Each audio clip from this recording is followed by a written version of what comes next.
right, here we go. We have a new Junie B book, and this is actually the last one in the series, friends. It's called Junie B. Jones, Dumb Bunny. Oh, yeah.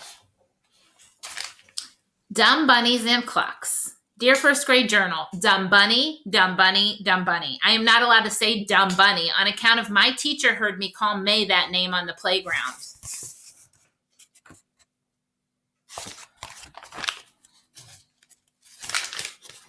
He said for me to knock it off. Only here is something I just thought of. Even if I can't say dumb bunny out loud, I can still think it inside my head because heads are silent, which is what I like about heads. I am going to try it out right now. I put down my pencil and looked at May, then I squinted my eyes real teensy, and I thought that name to just myself.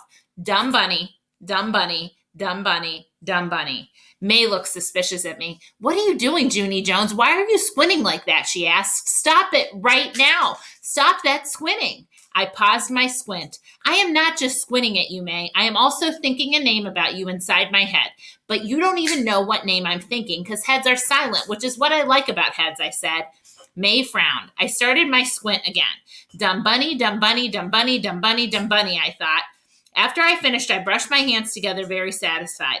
There, that ought to hold me for a while, I said. May kept on frowning, then blam. She exploded out of her chair and she zoomed to the front of the room. Mr. Scary, Junie called me that name again. I know she did, only she thought it inside her head, and that is just plain sneaky. Mr. Scary was writing at his desk. He closed his eyes and he did a big breath. May, what are our 3 new rules about tattling, he asked. You and I came up with these 3 rules to control your tattling. Remember, can you tell me what they are, please? May stood there a real long time. She did not like the 3 new rules, I believe. Finally, she started to say them. Rule number 1, count to 20 before I tattle. She grumped. Mr. Scary nodded. Yes, May, excellent. That's the first rule. Go on. Rule number 2, said May. If I still feel like tattling, count to 20 again. Mr. Scary did a thumbs up.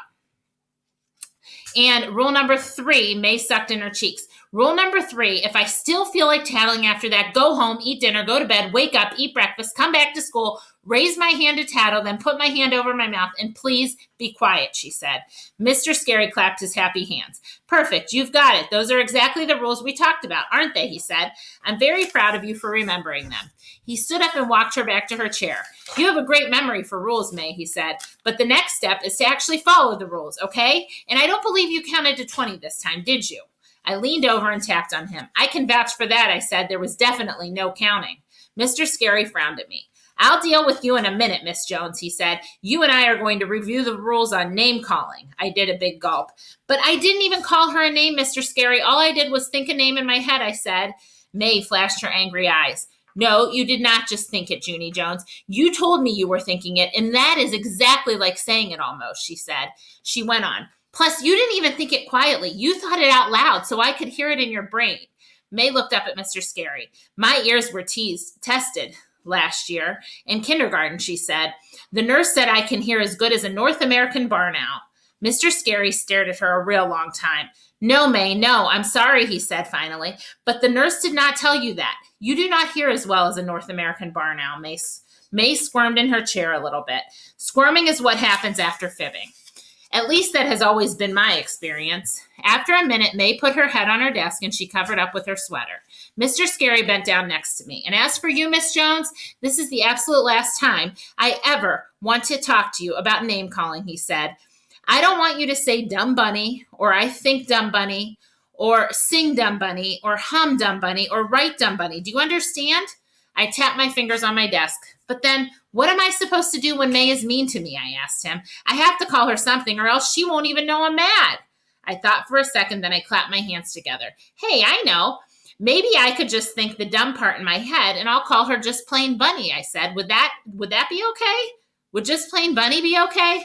May popped up from under her sweater. No, she grouched. Just plain Bunny isn't nice either. My friend named Sheldon stood up. Bunny isn't nice? How come Bunny isn't nice? He asked. I have an aunt named Bunny, and she is very nice. Sheldon looked at Mr. Scary. My Aunt Bunny is married to Uncle Vern, he said. Aunt Bunny has a lot of Mr. Scary quick held up his hand. Yes, Sheldon, we know you've told us many interesting things about your Aunt Bunny, but right now we don't need to hear any more about your Aunt Bunny's skull tattoo, said Sheldon. Please sit down, said Mr. Scary. Across the room, Lucille sprang up. Well, I love Bunny, she said, and so this subject is the perfect timing for me because I'm having a big party at my giant house on Saturday, and all of you are invited to come. She bounced up and down real excited, and guess what else? A very famous bunny is going to be there to meet you. Guess who it is, everyone? Guess the bunny. Guess, she said. Room 1 thought real hard, then all of us started to guess at once. Bugs Bunny?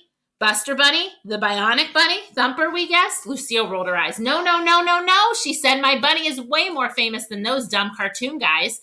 We guessed again. The Trix Rabbit, the Velveteen Rabbit, Peter Rabbit, we asked. Lucille stomped her foot. No, she said again. What's wrong with you people? It's the Easter Bunny. Haven't you ever heard of the Easter Bunny? She reached into her desk and pulled out some fancy envelopes. Then she waved them all around, real angry. Do you see these invitations, huh? Do you, she asked. These are invitations to an Easter egg hunt at my rich, expensive house. And I was going to pass them out at lunch. But if you dumb clucks never even heard of the Easter Bunny, just never mind the whole entire thing. After that, she did a huffy and she flounced back to her chair. Mr. Scary hurried over there. Then he quick got her up and he took her by the hand and he walked her into the hall. They were gone a real long time. When they finally came back, Lucille said she is sorry for calling us dumb clucks. That is some kind of insult, apparently. Then she took the envelopes out of her desk again and she gave everyone an invitation. And so yippee, yippee, yippee, hooray, hooray, room 1 is going to a party. And that is it, my friends. Have a great day.